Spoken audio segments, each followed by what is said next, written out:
morning, ladies and gentlemen. This is Napoleon Total back again with some Shogun 2 Full Samurai Scramble for the Far East mod, and we're playing as the Qing. So, last turn, we basically destroyed a lot of enemy armies. Well, actually, no, we captured some settlements here and there, left and right.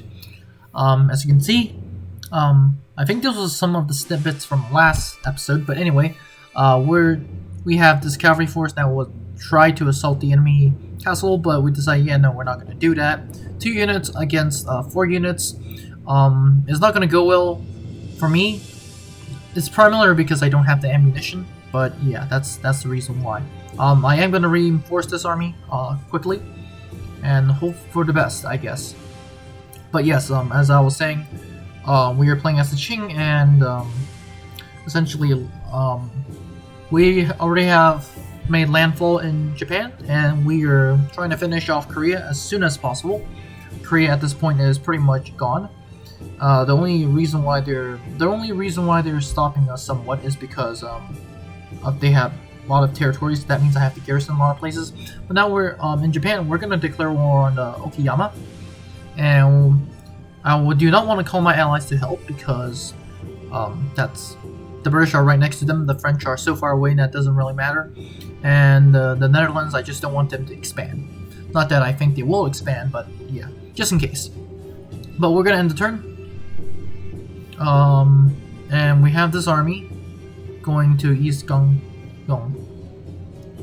At this point, I'm thinking, like, in my Prussian campaign, I was pretty consistent with the names. Now because the second I see the armies, I can tell who's army. Now, like, playing with the Qing, the armies are like, the generals are so similar. Like, only the names, like Vong's army and Zhang's armies are literally the same, except for my faction leader is different, but like, that's the faction leader. Yeah. The enemy decides to sally out, which is great. I have a lot of Manchu Lancers and Manchu cavalry.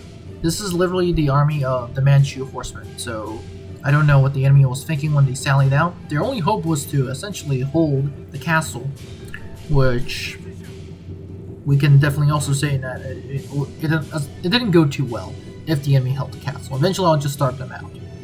But yes, the enemy has this one mortar piece behind them, or in front of them to be exact. We have a lot of infantry, gun infantry, sword infantry, mostly gun infantry. This is a garrison army after all. We have this spear infantry and some more gun infantry. So yes, the Korean army, another one of those garrison armies, so nothing really important over there. We're gonna have our bowmen, because the enemy doesn't have bowmen, so we're gonna use these bowmen and fire them over a hill. And yes, I know, guys, on the screen it basically shows these bowmen. There's something wrong with the bow, just saying. For those who have actually seen a bow, actually no, for those who haven't even seen a bow, or actually no, I think yeah, for those who've seen a bow, there's something wrong with the bow. But anyway, we're just gonna use this hill to skirmish down the enemies and hope for the best, essentially.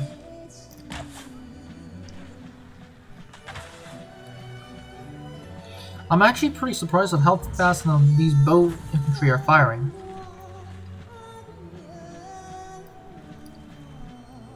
Okay, not that fast anymore, but that's because we're using fire arrows.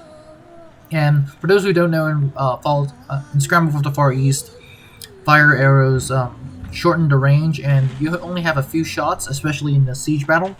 But in Follow the Samurai or just regular Shogun 2, vanilla Shogun 2 to be exact, you only have 1 round of fire arrows, 1 or 2 rounds of fire arrows, but they don't take away the range. So yes, and it's pretty consistent. So yeah. In the background, you can see some of my Manchu Lancers going after the enemy artillery with the support of my general, but eventually those Manchu Lancers are going to come back and just essentially do hammer and ant-mill tactics on essentially our enemies. But for those who don't know, hammer and ant-mill tactics are basically like, as the name suggests, you have your infantry in the front and you hit the enemy on the back. So yeah. But I think for the majority of my viewers know what hammer and antvil tactics are. But anyway, speaking of the antvil, we're gonna send our infantry in and we're gonna literally charge down the slope of the hill, and we're instantly, and the enemy are not gonna fire because we are coming down the slope of the hill. And you can just see the amount of carnage that these archers have done, which is pretty insane. That is another reason why you don't underestimate archers, especially in this day and age.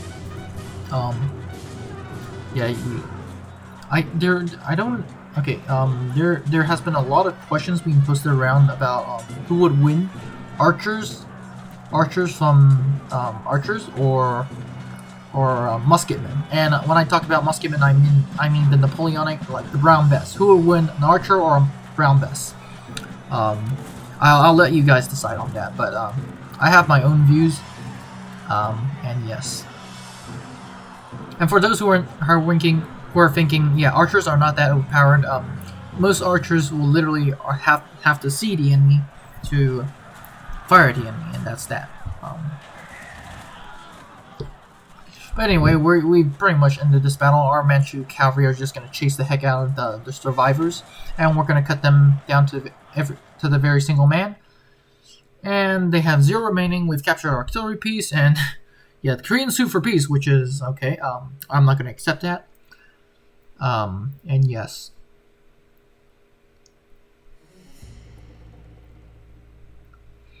We have noble revolt in Aki, but there is no revolt, so that's funny. Every time it says a revolt, except for one province, but I'm not going to tell you which province yet. There's pretty much sure there's not going to be a revolt. Just saying.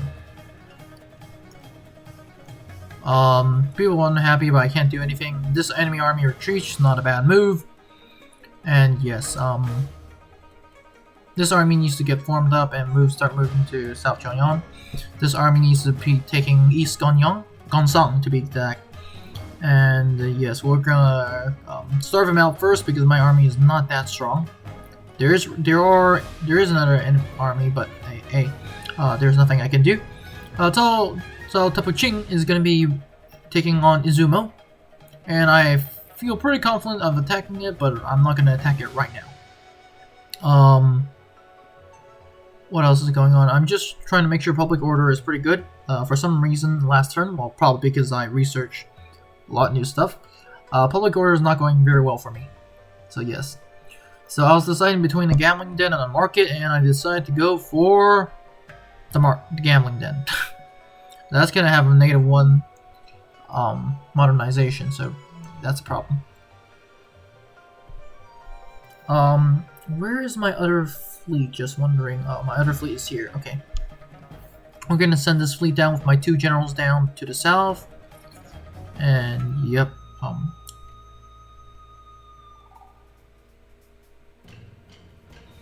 This is our army with fire rockets. Well, rockets.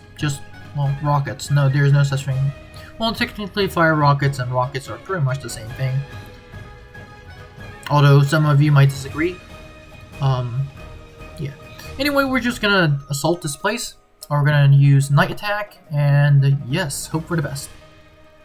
As you can see, my army is basically on this cliff, and here comes the insanity part of my campaign, in the sense that at this point, I'm gonna have an insane amount of mortars. I'm gonna also have an insane amount of artillery pieces. So yes. Rockets are firing.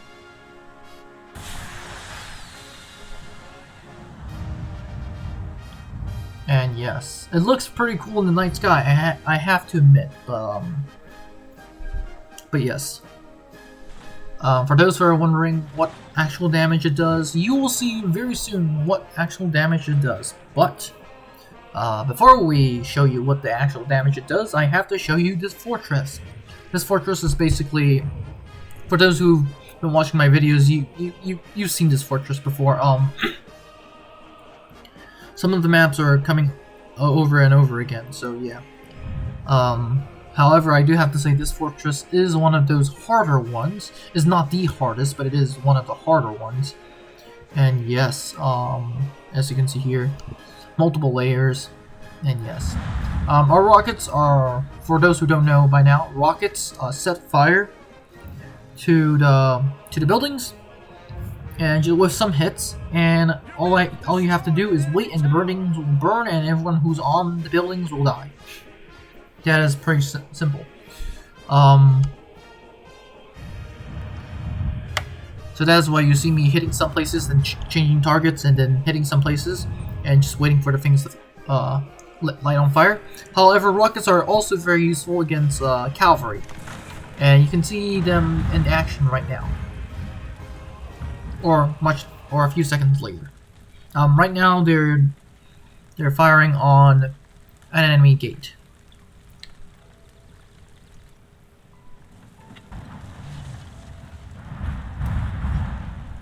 Yep, now they're firing on the horsemen, and it's not looking good for the enemy. However, there are some times in which you have to admit that it's mostly scare damage, but yes. I think I told you guys about the story of during the War of 1812, the British used rockets against the Americans, and they literally 1 second.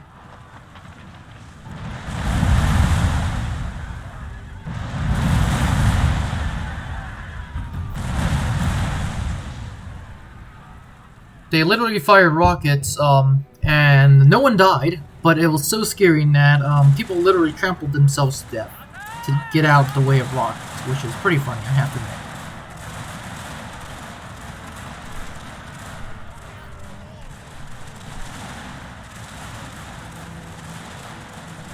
We're going to be assaulting the fortress, which is mostly on fire, but yes, so we're going to be assaulting the fortress and hoping for God that we make it through. Which we do. Most of the defenders are either taken out or just there's so little of them that there is not really a big problem. So yes, that's that.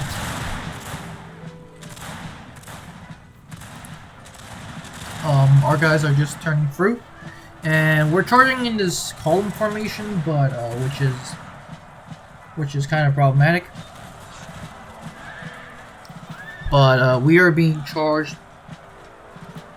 on the sides by the enemy cavalry, which somehow survived, and an enemy levy unit. So yes, we are gonna win against both of them. Although I have to admit, fighting the enemy cavalry is harder.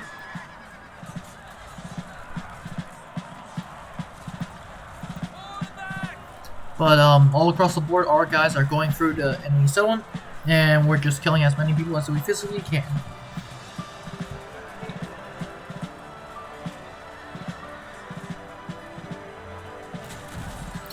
As you can see, we already cleared the first tier of the wall, and now we are trying to go through the second tier.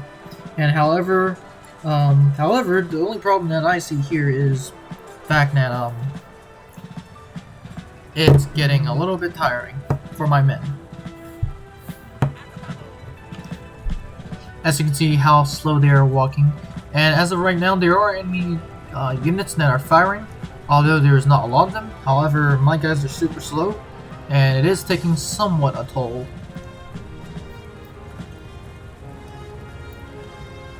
As you can see how slow these guys are, just trying to walk up to the encampment. My mortars are giving them covering fire, but that should be enough. Eventually the enemy just like, okay, we're gonna sally out a gun unit that is, I don't know why they sallied out, but thank you guys for sallying out. So they sallied out a gun unit, a levy gun unit, and then I'm like, okay, thanks. I'll accept that fight in melee, because every time I fight in melee, I almost every time win.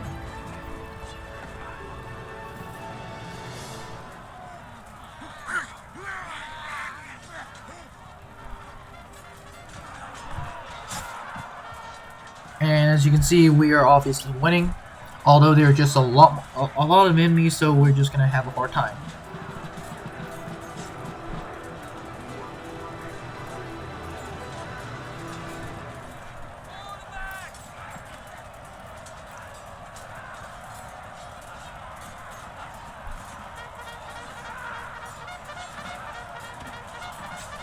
By now you can see the enemies are just trying to straight out like run away, and then we're just killing them because they are running away. Technically, I don't really have to do that, because technically the second the fortress falls, they're all gonna die anyway. Well, yeah. Yes, we're gonna go through the settlement, and we're gonna go through it. And at this point, we are gonna take the settlement because we've won the settlement. So yes, this is the Siege of Matsu. And for those who don't know, once again, Matsu is the castle, and Izumo is the province. It's a glorious victory once again. And mostly because I have that massive swarm of rockets. And now, at this point, you might be thinking, okay, this is insane. It pretty much is. And yes,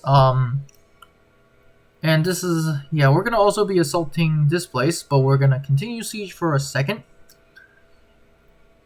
And then I think, okay, I'm going to check other places to make sure. And then I'm like, nope, there's no other places need to be checked, so I'm just going to be assaulting right now. As you can see here, I am testing the strength of the enemy, and as you can see here, they fired a few rounds, so that tells me basically how far their range is. Most veteran Shogun 2 players can already tell the range by experience, but I'm still kind of new to Scrambled for the Far East. So yes, once again, I have a lot of swordsmen. Behind them I have these Manchu Lancers, Manchu Spearmen, and sorry, not Manchu Lancers, Manchu Bowmen and Manchu Lancers, along with my general. Yes. The enemy fortress is basically one of those wooden fortresses, and as you can see, it's pretty much similar to essentially the ones that we've seen. An outer wall and an inner wall. Well, actually, no. Yeah. Well, a somewhat outer wall and a somewhat inner wall with multiple tiers. Technically 3 outer tiers and 1 inner tier, but most of them are easy to go through.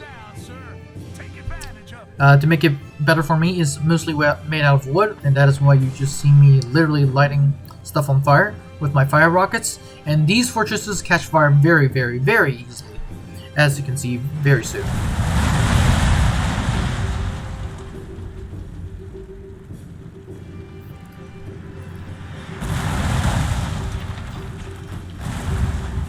Not to mention that the number of defenders are very small, which literally means I can just pound literally every unit, and they'll mostly go extinct.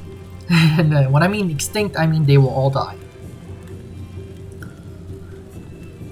More rockets firing on other positions, but yes, once again, rockets are very good at starting fires, which I really need. As you can see, I'm trying to set fire to that gate, which I automatically set fire to after 1 salvo.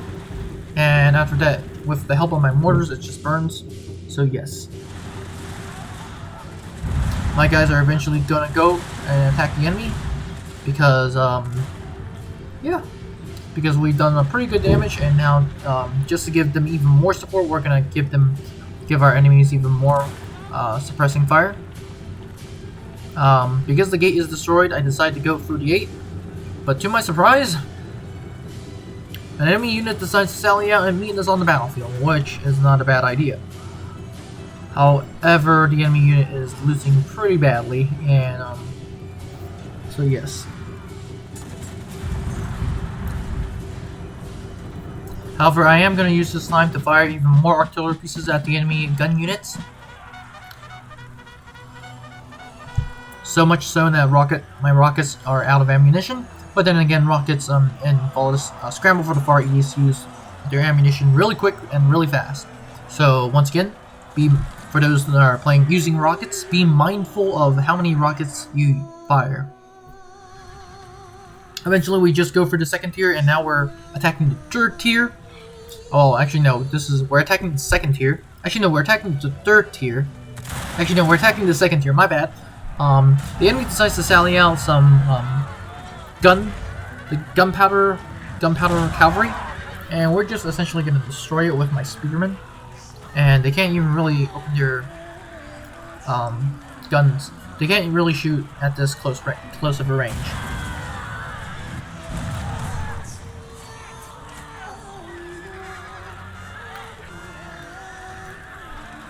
As you can see, the enemy horsemen are just plowing through my men, but eventually most of them will get attacked. I am causing some friendly fire with my mortars, which I don't know, it's definitely not worth it. But yes. Misclick right there. Causes a lot of friendly fire. And now we're just gonna, yeah, that is friendly fire. We're gonna go through the settlement, and we're gonna take care of the rest, which is basically 2 mortar teams, and it takes only a few seconds, literally. We've won the battle, we've captured a mortar, which is great. We're gonna peacefully occupy, and we're gonna repair.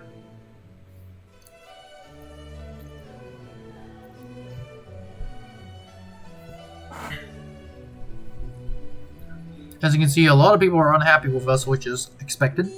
But yes, we're gonna upgrade in, so we can get the public order up.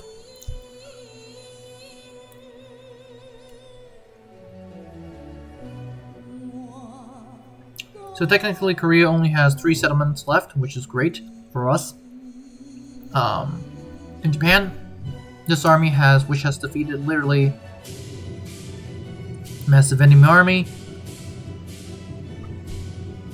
I'm gonna do nothing about it for right now. And we're gonna end the turn.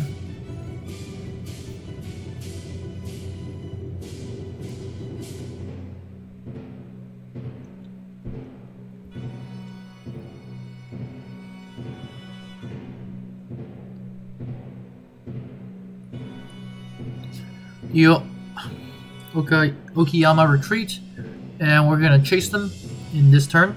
And because we don't really have to worry about public order issues in Japan, at least, I don't know about that in Korea, so I'm gonna see what happens in Korea. I'm not gonna test public order advantages in Korea because I don't really want to.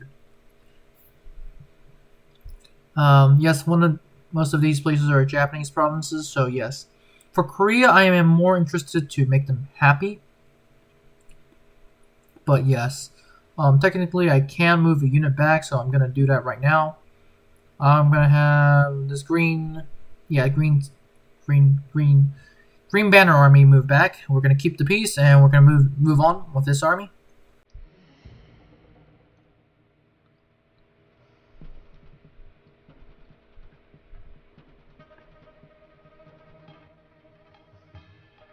This other army right here,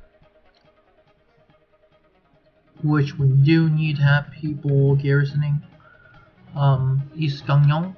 We're gonna move to Central Gangneung, and let's pray for the best that there is not a massive garrison here. And there is an army, and there is a garrison, so that's not a good sign. Yeah. Either I am too greedy, or I am just straight outright moving too fast. And this fleet also has to get moving again. A lot of boring stuff at this point. Most of these stuff is basically provincial management, and some parts are not even provincial management. It's just like the moving of troops. And because I don't have railroads, it's going to be really hard.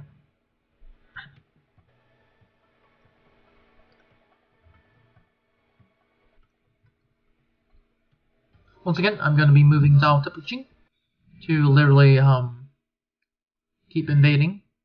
I'm going to have my geisha come in here and manage public order, but I need 1 unit to establish make the people happy.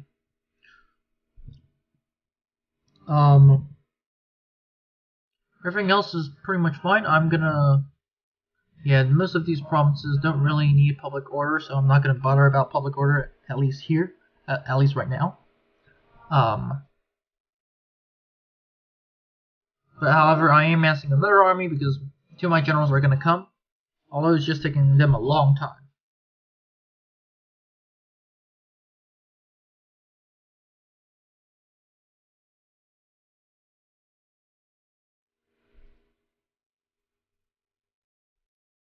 We're gonna retreat from this battle because we are not gonna win.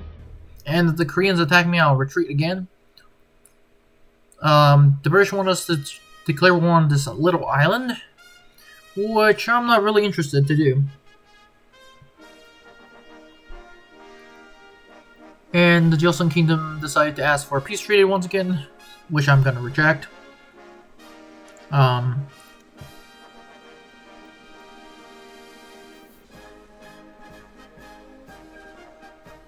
And most of our agents have been discovered. Public order issues, which are not really important. And the Okayama has a navy, which is kind of scary. Which is actually very scary because they have 6 ships and I have no ship. So if they decide to raid my port, it's going to be a problem. However, they only have 3 provinces left. If I want to ask for peace, they're not going to say yes, so that's a good thing. Their fleet is also mostly made of modern ships, so that's a little bit even more scary, but yes. Yeah, as you can see by the map, the British have a lot of territories. They have this one little territory separated by rebels. And yeah, that's that. We're gonna be attacking this province. It's actually Kurayoshi Castle. So yes, that's that. Once again, we have a lot of white banner border. The Dao swordsmen. Behind them, we have a lot of Manchu lancers. We have a lot of artillery. I split up my artillery onto 2 sides because this fortress is kind of big, and so that means I'll be covering a lot of space. That's why you can see artillery pieces coming from the other side of this, the opposite side from where we are. But eventually, with a lot of artillery bombardment, our guys are going to go forward. And the second the enemy starts firing on us, we're going to run. And yep, they start firing, so we're going to run.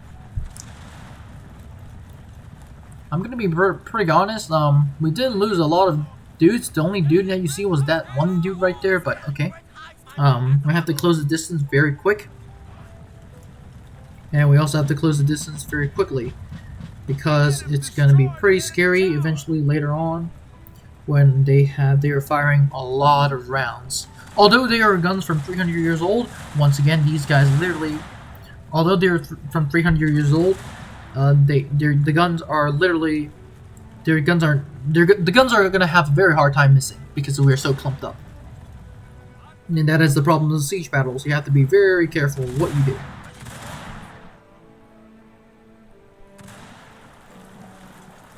As you can see here, we're about to scale the walls and pray for the best.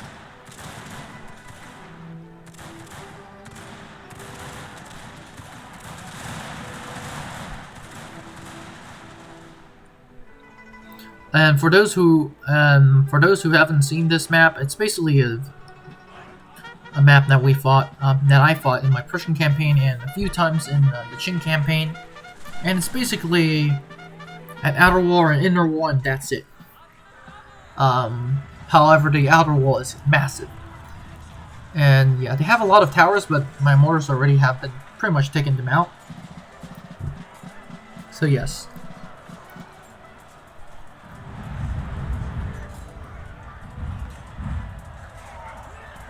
Eventually, the defenders on the walls are like running away, so we're gonna chase them. We actually chased into a spear levy unit, which I wasn't really expecting this spear levy unit to be coming out really much. But anyway, we are gonna do our best to take out the spear unit, which is gonna be very helpful. Anyway, I'm gonna let you watch the remainder of the siege. The siege itself should be pretty self-explanatory, and I'm just gonna return when the end-turn battle sequence occurs. So have a great day, and I'll see you at the end-turn battle sequence.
assured, sir.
Take advantage of it.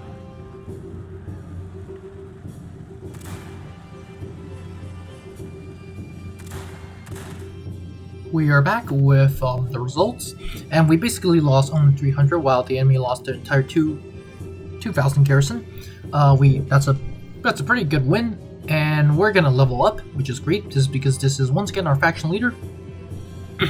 The only problem that I see that I appear to have is because all my other generals are either not as leveled up as our friend the Qing right here, the Taotapu Qing right here, or they're straight outright don't have any experience at all, which is even worse. But anyway, for Taotapu Qing, we're gonna give him a lot of stuff.